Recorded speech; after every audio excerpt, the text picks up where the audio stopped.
नमस्कार, मैं राहुल कठेरिया। बिहार के विधानसभा का चुनाव इस वक्त अपने चरम स्तर पर है। तेजस्वी यादव जी को मुख्यमंत्री का चेहरा और मुकेश सहनी जी को डिप्टी सीएम का चेहरा घोषित कर दिया गया है। लेकिन एक बड़ी खबर निकलकर सामने ये आ रही है कि महागठबंधन अब एक घोषणा और कर सकता है और ये घोषणा ऐसी है जिससे भारतीय जनता पार्टी या यूं कहें कि एनडीए के नीचे की तो पैरों की जमीन ही खिसक जाएगी। बहुत बड़ा नुकसान होने की संभावना है विधानसभा के चुनाव में। और वो घोषणा ये है कि महागठबंधन ये घोषणा कर सकता है कि सरकार बनने पर एक दलित समाज से डिप्टी सीएम और एक मुस्लिम समाज से डिप्टी सीएम बना सकता है। दूसरा मुद्दा यह है कि कांग्रेस के प्रभारी कृष्णा अल्लावरू जी, क्या जानबूझकर उनको टारगेट किया गया, उनको बदनाम किया गया? क्या बिहार में जो स्लीपर सेल्स है, जो है तो कांग्रेस में है लेकिन काम अन्य दलों के लिए करते हैं, क्या उनका निशाना बन गए हैं कृष्णा अल्लावरू जी? उनको जानबूझ के फंसाया गया? इन दोनों ही टॉपिक्स पर मैं चर्चा करूं, लेकिन उससे पहले यदि आपने अभी तक हमारे चैनल को सब्सक्राइब नहीं किया है तो सब्सक्राइब जरूर कर लीजिए और घंटी के बटन को जरूर दबा दीजिए। देखिए, पहले बात कर लें कि मुख्यमंत्री का चेहरा तो तेजस्वी जी घोषित हो ही गए, डिप्टी सीएम के मुकेश सहनी जी। हालांकि कांग्रेस का कल्चर ये रहा है, कांग्रेस किसी भी राज्य में जब चुनाव लड़ती है तो कभी भी पहले मुख्यमंत्री का चेहरा घोषित नहीं करती है। सब लोग साझा मिलकर एकजुट होकर चुनाव लड़ते हैं। मुख्यमंत्री का चेहरा बाद में घोषित किया जाता है।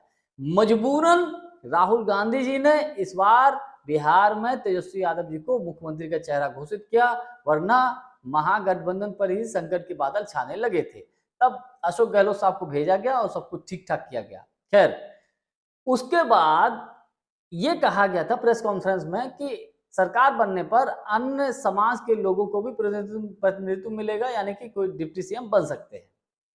लेकिन अब बड़ी खबर ये आ रही है, पूर्णिया की निर्दलीय साधन उन्होंने ट्वीट किया है कि सरकार बनने पर राहुल गांधी जी की मंशा है, वो चाहेंगे कि महागठबंधन में एक मुसलमान और मुस्लिम समाज से और एक दलित समाज से डिप्टी सीएम बनाया जाएगा।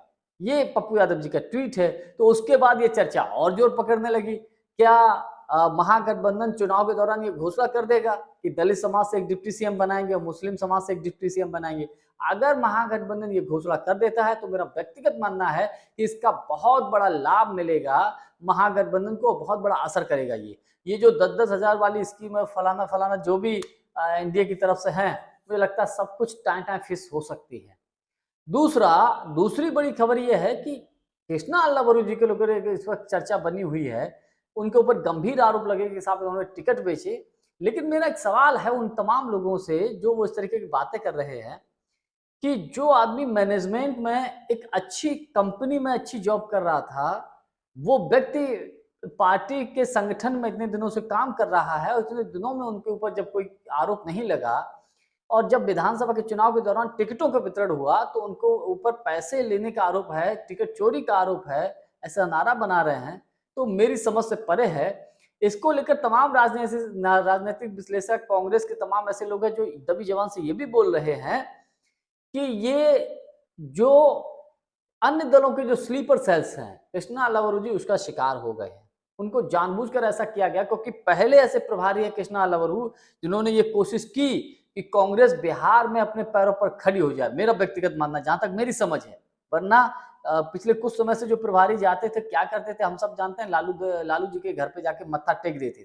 कृष्णा अल्लावरू जी ने वो नहीं किया। और वो कौन लोग हैं, इशारों में आप समझ जाइए। जो लालू जी के यहाँ मत्था टेकते हैं, उनके यहाँ से ही सब कुछ जो है बड़े बड़े पद पा जाते हैं उनके माध्यम से। तो उनको ये बात अखर रही थी। कृष्णा अल्लावरू जी, राजेश राम जी, और विशेषकर राजेश राम जी को तो टिकट वितरण में कोई ज्यादा इस वक्त तवज्जो नहीं देगी। लेकिन मेरा जो व्यक्तिगत मानना है वो ये है कि कृष्णा अल्लावरू जी से चूक कहाँ हुई। चूक इनको लेकर ये हो गई है, खबर ऐसी है कि कुछ कैंडिडेट ऐसे हैं जो भारतीय जनता पार्टी से कुछ दिन पहले या कुछ घंटों पहले कांग्रेस में शामिल हुए, उनको टिकट मिल गया। ये भी एक प्रभारी की रिस्पॉन्सिबिलिटी है, इससे भी बचा नहीं जा सकता, इसमें कतई कोई दो राय नहीं। शायद यही गलती हुई होगी अल्लावरू जी से, जिसकी वजह से इनको स्लीपर सेल्स को मौका मिल गया और उनके ऊपर अटैक कर दिया। कुल मिलाकर मैं ये मानता हूं कि कृष्णा अल्लावरू जी ने बहुत मेहनत की बिहार के विधानसभा के चुनाव में, कांग्रेस को अपने पैरों पर खड़ा किया, सीटों की शेयरिंग को लेकर एक तरीके से बराबरी की बात की। लेकिन बाद में क्या हुआ, वो एक तरीके से कह सकते हैं कि स्लीपर सेल्स के जाल में उलझ गए और बाद में अविनाश पांडे जी को वहां पर लगा दिया, एक तरीके से उनकी पावर कम करने की कोशिश की, यूथ कांग्रेस के प्रभारी पद से हटा दिया गया। तो ये एक सोची समझी प्लानिंग का हिस्सा है। कुल मिलाकर ये कहा जाए कि महागठबंधन की तरफ से पहला पॉइंट कि अगर दलित समाज से और मुस्लिम समाज से कोई घोषणा होती है कि साहब इनको डिप्टी सीएम बनाया जाएगा, तो इसका भी बड़ा लाभ मिलेगा महागठबंधन को। और कृष्णा लवरू जी के बारे में तो यही कहना है कि वो एक साजिश का शिकार हुए हैं, जहां तक मेरी अपनी व्यक्तिगत जानकारी है। कितनी सही है कितनी गलत है ये तो अपनी अपनी समझ है। खैर, जानकारी हमारी आपको कैसी लगी कमेंट्स करके हमको जरूर बताइएगा। बहुत बहुत धन्यवाद। नमस्कार।